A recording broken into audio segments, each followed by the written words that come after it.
بسم اللہ الرحمن الرحیم۔ السلام علیکم۔ روزانہ واقعات سننے کے لیے اس چینل کو سبسکرائب کریں۔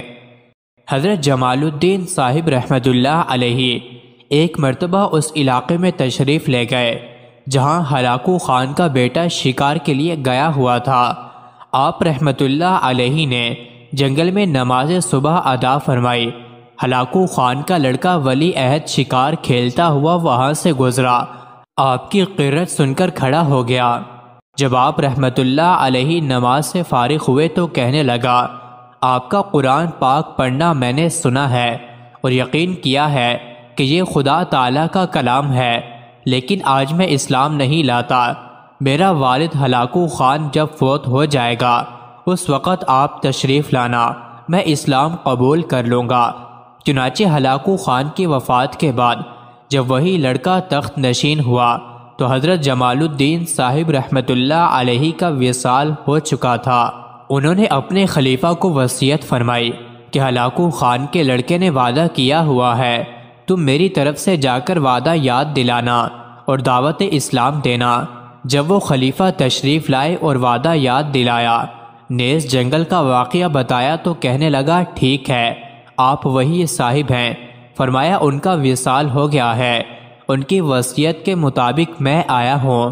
جب بادشاہ اسلام لانے کو تیار ہو گیا تو نصیر الدین توسی جو متعصب شیعہ تھا نے کہا، اس طرح نہیں ہوگا، بلکہ ایک شرط ہے، وہ یہ کہ سکہ پگھلا کر ان کے منہ میں ڈالا جائے، اگر پی جائیں تو آپ اسلام قبول کر لیں ورنہ نہیں۔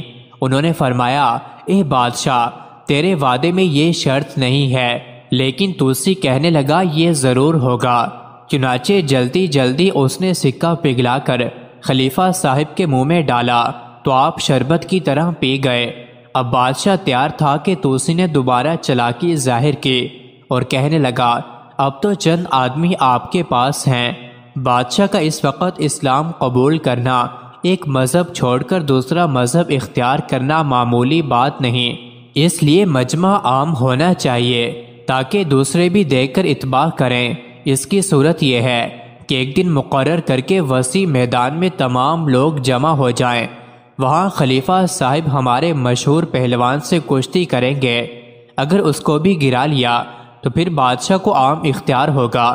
اگرچہ اس شرط سے بھی توسی کا ناپاک ارادہ تھا کہ پہلے تو کرامت کی بنیاد پر سکہ پگھلایا ہوا پی گئے، اب پہلوان کے ہاتھوں تو یقیناً ختم ہو جائیں گے، لیکن جب عام لوگوں کے سامنے کشتی کی صورت میں ایک طرف موٹا تازہ تجربہ کار طاقتور پہلوان اور دوسری طرف دبلے سے فقیر کی ہلکی پھلکی تصویر سامنے تھی، فقیر نے پہلوان کو ایک بازو سے پکڑ کر زمین سے اونچا اٹھا لیا اور سر کے بل دے مارا۔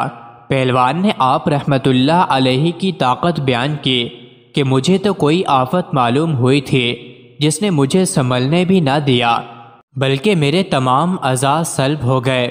اس وقت بادشاہ نے اسلام قبول کیا اور خلیفہ کو لکھا کہ آج سے میں بھی مذہب اسلام اور حقانیت میں تمہارا شریک ہوں۔ مزید ایسی ہی ویڈیوز کے لیے چینل کو ضرور سبسکرائب کریں۔